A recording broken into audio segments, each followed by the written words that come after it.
اعوذ باللہ من الشیطان الرجیم بسم اللہ الرحمن الرحیم یسألونک عن الخمر والمیسر قل فیہما اسم کبیر ومنافع للناس واسمہما اکبر من نفعہما ویسألونک ماذا ينفقون قل العفو كذلك يبین اللہ لکم الآیات لعلکم تتفکرون۔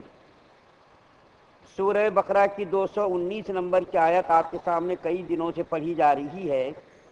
اس آیت کریمہ میں سب سے پہلے شراب اور دوسرے نمبر پر جوئے کے بارے میں سوال کیا گیا تھا۔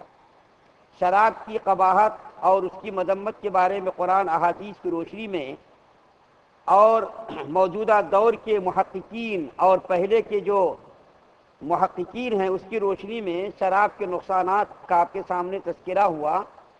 اب دوسرا نمبر کس کا؟ جوا ہے۔ شریعت کے اندر جوئے کو بھی اللہ تعالیٰ نے شراب کے ساتھ ہی حرام قرار دیا۔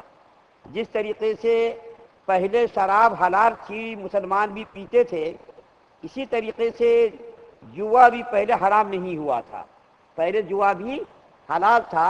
چنانچہ قرآن کی روشنی میں میں سب سے پہلے ایک واقعہ بیان کرتا ہوں کہ نبی اکرم صلی اللہ علیہ وسلم جب مکے کے اندر تشریف فرما تھے تو اسی درمیان میں ایران اور روم کے درمیان ایک بہت بڑی جنگ چھڑی اور بہت بڑی لڑائی ہوئی۔ اس لڑائی میں ایرانیوں نے رومیوں کو شکست سے دوچار کر دیا، رومیوں کو شکست سے دوچار کر دیا اور یہ ایرانی لوگ فاتح ہو گئے۔ تو اللہ تعالیٰ نے قرآن کے اندر ایک سورت اتاری، سورہ روم، اور اس سورت کے اندر اللہ تعالیٰ نے یہ بشارت سنائی اور یہ پیشین گوئی فرمائی کہ ان قریب یہ رومی لوگ دوبارہ ایرانیوں پر غالب آئیں گے۔ جب یہ سورت شریفہ نازل ہوئی تو حضرت ابوبکر صدیق رضی اللہ تعالی عنہ کی کچھ کافروں کے ساتھ اس بارے میں بحث ہو گئی۔ ابوبکر صدیق رضی اللہ تعالی عنہ نے فرمایا، دیکھو ابھی تو رومیوں کو شکست ہوئی ہے اور ایرانی لوگ فتح یاب ہوئے ہیں، اور ایرانی لوگوں کے فتح یاب ہونے سے کفار مکہ کو بڑی خوشی ہوئی، کیونکہ جو مذہب اور جو مسلک ایرانیوں کا تھا وہی مذہب کفار مکہ کا بھی تھا، یعنی بت پرستی کرنا، آتش پرستی۔ ان لوگوں کا یہ جو ہے عقیدہ تھا کہ آگ جو ہے ہمارا خدا ہے، تو وہ لوگ آگ کو بھی پوجتے تھے، بت پرستی بھی کرتے تھے۔ تو کفار مکہ اور ان کا دونوں کا مطلب ایک تھا۔ جب ایرانی لوگوں کو فتح ہوئی تو کفار مکہ بڑے خوش ہوئے اور مسلمانوں کو طعنہ دینا شروع کیا، دیکھو جس طریقے سے ایرانی لوگ فتح یاب ہوئے ہیں اور رومیوں کو شکست ہوئی ہے، اسی طریقے سے تم لوگوں کو بھی عنقریب شکست ہونے والی ہے اور ہم لوگ فتح یاب ہونے والے ہیں۔ اس سے مسلمانوں کو بڑی تکلیف پہنچ رہی تھی۔ جب مسلمانوں وہ لوگ طعنہ دے رہے تھے کہ عنقریب جو ہے تم لوگوں کو بھی شکست ہوگی، ایرانی لوگ دیکھو فتح یاب ہوئے۔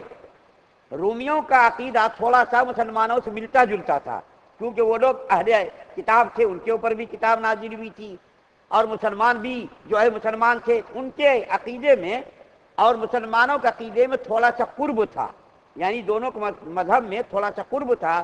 اس لیے مسلمانوں کی خواہش یہ تھی کہ ایرانی لوگوں کو شکست ہو اور رومی لوگ فتح یاب ہوں، لیکن اللہ تعالیٰ کی حکمت مصلحت کہ ایرانی لوگوں کو فتح ہوئی اور رومیوں کو شکست ہو گئی، تو کفار مکہ نے بڑی خوشیاں منائیں اور یہ طعنہ دینا شروع کیا، دیکھو عنقریب مسلمان لوگوں کو بھی ایسی ہی شکست ہونے والی ہے۔ تو اللہ تعالیٰ نے سورہ روم کی آیت اتاری کہ عنقریب رومیوں کو ایرانیوں پر فتح ملنے والی ہے۔ تو ابی بن خلف جو کافروں کے بڑا سخت کافر تھا، اس نے ابوبکر صدیق رضی اللہ تعالیٰ عنہ سے بحث کر دی اور یہ کہا کہ ایسا نہیں ہو سکتا۔ لیکن ابوبکر صدیق رضی اللہ تعالیٰ عنہ کا ایمان پہاڑوں سے بھی بڑا تھا، انہوں نے کہا ایسا ہوگا، قرآن کے اندر ہے۔ تو انہوں نے کہا اچھا ٹھیک ہے، شرط لگا لو۔ جوا کہتے ہی ہیں دونوں جانب سے شرط کو، دونوں جانب سے معاملہ جب طے ہوتا ہے کہ دیکھو تم ہار گئے تو میں دوں گا، میں ہار گیا تم دینا، اس کو جوا کہتے۔ اور اگر ایک طرف سے ہو دیکھو بھائی یہ کام ہے، یہ مقابلہ ہے، اگر تم جیت گئے تو میں تم کو انعام دوں گا، یہ انعام ہے، اس کو جوا نہیں کہتے۔ لیکن جب دونوں طرف سے جب کوئی معاملہ ہوتا ہے کہ تم اگر جیت گئے تو میں دوں گا، میں جیت گیا تم دینا، اس کو کہتے جوا۔ تو ابوبکر صدیق رضی اللہ تعالیٰ عنہ نے اس سے کہا کہ تم شرط لگا لو، اس نے کہا ٹھیک ہے لگا دو۔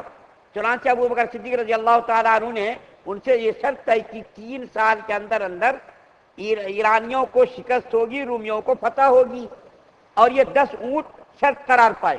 10 اونٹ کو انہوں نے طے کیا کہ اگر ایرانی لوگ فتح یاب ہو گئے دوبارہ تو پھر ہم تم کو 10 اونٹ دیں گے، اور اگر رومی لوگ فتح یاب ہو گئے تو تم مجھ کو 10 اونٹ دینا۔ طے ہو گیا معاملہ۔ چنانچہ حضور صلی اللہ علیہ وسلم کے پاس ابو بکر صدیق رضی اللہ تعالیٰ عنہ آئے اور آ کر کے کہا یا رسول اللہ ایسا ایسا معاملہ طے ہوا۔ تو اللہ کے رسول صلی اللہ علیہ وسلم نے فرمایا دیکھو 3 سال مت طے کرو، 1 سے لے کر کے 9 سال یہ طے کر لو، 9 سال کے درمیان یہ واقعہ ہوگا، اور 10 اونٹ کے بجائے 100 اونٹ طے کر لو۔ 10 اونٹ مت رکھو، 100 اونٹ طے کر لو، 10 اونٹ مت رکھو۔ چنانچہ انہوں نے ابو بکر صدیق رضی اللہ تعالیٰ عنہ آ کر کے کہا دیکھو بھائی 9 سال کے درمیانی عرصے میں رومیوں کو فتح ہوگی، اور 10 اونٹ کے بجائے 100 اونٹ طے کرو۔ وہ تو بہت خوش ہو گیا، اچھا ٹھیک ہے، اچھی بات ہے، لکھا پڑھی ہو گئی۔ روایت میں آتا ہے کہ ابو بکر صدیق رضی اللہ تعالیٰ عنہ جب ان کو معلوم ہوا ہجرت کرنے والے تو انہوں نے کہا کہ دیکھو تم اگر مکے سے مدینہ چلے گئے تو یہ جو شرط لگی ہے 100 اونٹ کی، یہ کون دے گا، اس کی ضمانت کیا ہے؟ تو ابو بکر صدیق رضی اللہ تعالیٰ عنہ اپنے بیٹے کو ضامن بنایا کہ اگر میں نہیں رہا تو میرا بیٹا یہ 100 اونٹ دے گا۔ چنانچہ یہ طے ہو گیا، مسلمان ہجرت کر کے مکہ سے مدینہ چلے گئے، اللہ کے رسول صلی اللہ علیہ وسلم بھی مدینہ تشریف لے گئے۔ دوسری ہجری میں مسلمانوں اور کافروں کے درمیان لڑائی ہوئی، جس کو مشہور لڑائی جنگ بدر کہتے ہیں، یہ بہت مشہور لڑائی، قرآن کے اندر اس کا تذکرہ ہے۔ تو مسلمانوں کو جنگ بدر میں بڑی زبردست کامیابی ملی اور کافروں کو شکست ہوئی۔ اس جانب پھر ایرانیوں سے اور رومیوں سے لڑائی ہوئی۔ اللہ تعالیٰ نے خوشخبری کے مطابق اور پیشین گوئی کے مطابق رومیوں کو فتح یاب کیا اور ایرانی شکست سے دوچار ہوئے۔ تو ابو بکر صدیق رضی اللہ تعالیٰ عنہ نے، ابی بن خلف تو مر گیا جنگ بدر میں، اس کے بیٹے نے 100 اونٹ ادا کیے۔ وہ لوگ کتنے پکے تھے وعدوں کی دیکھیے، اس کے اندر خرابیاں بہت تھی، اس کے اندر برائیاں بھی بہت تھی، لیکن زمان کے بڑے پکے وہ لوگ تھے۔ اگر وہ بدل جاتے تو کون کیا کر لیتا، مدینہ کہاں مکہ کہاں، لیکن 100 اونٹ اس کے بیٹے نے ابو بکر صدیق رضی اللہ تعالیٰ عنہ کو دیے۔ وہ 100 اونٹ اللہ کے رسول صلی اللہ علیہ وسلم کی خدمت میں ابو بکر صدیق رضی اللہ تعالیٰ عنہ نے پیش کیا۔ تو اللہ کے رسول صلی اللہ علیہ وسلم نے فرمایا یہ اونٹ استعمال کرنا جائز نہیں، اس کو صدقہ کر دو، خیرات کر دو، اس کو کیا کرو۔ چنانچہ علماء نے لکھا ہے کہ جو چیز شریعت میں حرام ہونے والی تھی بعد میں، اس چیز کو اللہ کے رسول صلی اللہ علیہ وسلم نے کبھی استعمال نہیں کیا، جیسا کہ شراب ہے، ہمارے نبی صلی اللہ علیہ وسلم نے استعمال، ہمارے نبی کی ذات تو بہت بڑی ہے، وراء الورا، کتنے صحابہ کرام ایسے تھے جنہوں نے اسلام قبول کرنے سے پہلے بھی شراب کو ہاتھ نہیں لگایا تھا، اور جب اسلام قبول کیا اور شراب حرام بھی نہیں ہوئی تھی جب بھی بہت سارے صحابہ کرام نے ہاتھ نہیں لگایا تھا۔ ایسا ان کا پاکیزہ دل تھا، مجلہ اور مصفہ ان کا دل تھا۔ تو اللہ کے رسول صلی اللہ علیہ وسلم کو تو اللہ نے بہت بڑا مقام عطا کیا تھا۔ اللہ کے رسول صلی اللہ علیہ وسلم نے جو چیز آگے حرام ہونے والی تھی اس چیز کو استعمال ہی نہیں کیا۔ یہ جوا بھی حرام ہونے والا تھا، اس لیے اللہ کے رسول صلی اللہ علیہ وسلم نے فرمایا ان اونٹوں کو جا کر کے صدقہ کر دو۔ جس طریقے سے شراب کے اندر بہت سارے نقصانات ہیں، اسی طریقے سے جوئے کے اندر بھی بہت سارے نقصانات ہیں۔ اس کے اندر آدمی، جیسا کہ قرآن کے اندر اللہ فرماتے ہیں بینکم العداوۃ والبغضاء فی الخمر والمیسر ویصدکم عن ذکر اللہ وعن الصلاۃ، یہ جوا اور یہ شراب آدمی کے درمیان عداوت، نفرت، دشمنی، کینہ، یہ ساری برائیاں اس سے پیدا ہوتی ہیں۔ جیسے شراب کی برائیاں پیدا ہوتی اللہ کے ذکر سے شراب جیسا روکتی ہے، اسی طریقے سے جوا بھی روکتا ہے۔ جس طریقے سے نماز سے شراب روکتی ہے اسی طریقے سے جوا بھی نماز سے روکتا ہے۔ جو خرابیاں، جو برائیاں شراب کے اندر اس سے کم چاہے لیکن ہے اس کے اندر بھی بہت برائیاں۔ چنانچہ اس کے اندر جب آدمی منہمک ہوتا ہے تو دنیا و ما فیہا سے غافل ہو جاتا۔ حضرت تھانوی رحمۃ اللہ علیہ نے لکھا ایک آدمی کا واقعہ، ایک آدمی چوسر کا اور شطرنج کا عادی تھا، چوسر کا شطرنج کا وہ عادی تھا۔ ابھی میں ایک روایت بیان کروں گا کتنی قباحت اس کے اندر ہے، چوسر ہو، شطرنج ہو، جوا ہو، جو بھی ہو، ابھی میں ایک روایت بیان کروں گا انشاءاللہ۔ تو حضرت تھانوی رحمۃ اللہ علیہ فرماتے ہیں کہ ایک آدمی کو چوسر شطرنج کی عادت تھی، وہ اس کے اندر منہمک رہتا تھا۔ اتفاق سے ایک مرتبہ اس آدمی کا بیٹا بیمار ہو گیا، بہت زیادہ بیمار ہو گیا، یہاں تک کہ آخری وقت آ گیا تو لوگوں نے جا کر کے اس آدمی سے کہا تمہارا بیٹا بہت سیریس ہے، بہت بیمار ہے، چلو ان کو دیکھ لو۔ اس نے کہا اچھا ابھی آتا ہوں۔